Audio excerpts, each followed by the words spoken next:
So how was your experience? Before you go forward, I want to capture your experience. What was your experience about this? What did you learn? It's very tough. Negotiation is a very tough exercise. It's not easy. It's not easy. Another thing.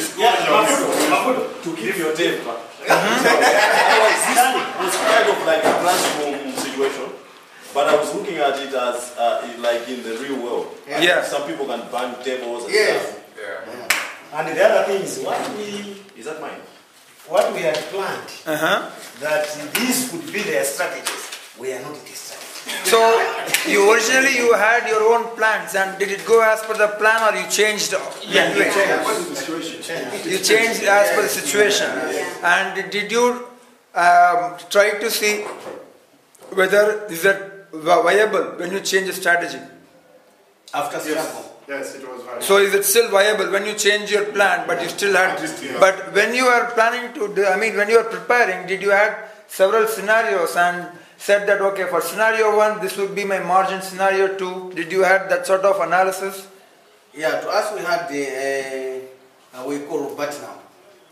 If they could have resisted to say they couldn't get our negotiation, we would have gone for a second option, which we couldn't have told them. But we moved. Right. Yeah.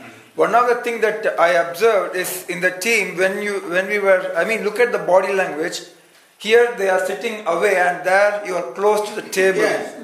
And I could see the chair, he's just holding on to the file like that. And we unknowingly you are communicating a lot of messages, and when you're opening, you are saying, because you are trying to, when you look at the video, you will then pick up more things. But when you're using that sort of words, it means that you are trying to persuade the other party. So these are some of the phrases that you could try not to use when you are in negotiation. So, and some pauses. So when we talk in negotiation, it's just you say, okay, these are the various options, bang, bang, bang. And because you had been working for 5 years, you could assume that they have quite an in-depth knowledge about your needs. And when you were doing the negotiation, obviously you had the strategic analysis, managerial and operational.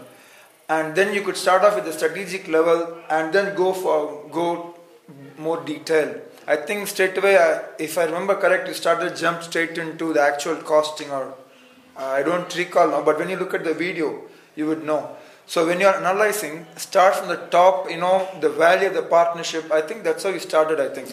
And then you could go more detailed to the specific SKU that you are going to talk about. And then when you are saying price discount, you said 2% discount. But then I don't know what condition you put, I just moved out. But when you are trying to give a discount, try and put a term to that. But if you just blindly reduce the cost, it means that it's inappropriate. It's not feasible. You have been working with a specific margin, and suddenly you take down your margin. It means that you won't be able to sustain in the long run. So you should say, okay, I'm able to reduce costs because I had some cost savings, or I had a new automated warehouse system. So I'm able to share some of my savings. So that is one of few ways by which you could, but blindly cutting down 10% of the cost is not acceptable. But in real world, that is how they negotiate. But then you should go back and query their rationale behind this 10% discount. And what is the core skill that you learned from this session? The cost is in the negotiation is costly because it's just in a classroom. But otherwise, these movements we have been making, we would have been asking for cokes and whatsoever, so that our friends would be drinking and come back. So negotiation is a costly exercise. And did everybody participate equally, do you think, in the negotiation exercise? Yes. Okay. And in your case, who was very tough, you think, in the negotiation? This side? Yeah, in that side. You are tough. And in your team? No. The chairman had more time, despite just holding the file.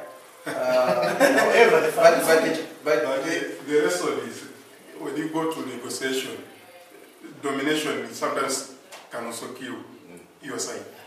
Because you can be vocal, but you cannot pass over the message. That's another lesson I learned.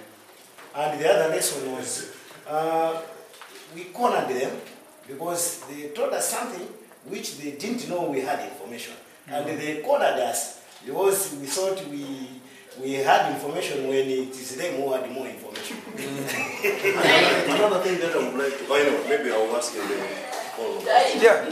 Yeah, for example, in negotiation, has it to be the chairman giving you time to speak, or you just jump on the ship? No, the thing is, the way in which it operates in professional environment is normally one person speaks, but when there's a need, the other person can jump in. It's not that.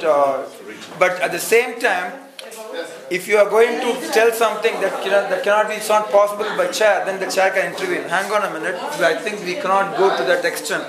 So they will try and contain the situation.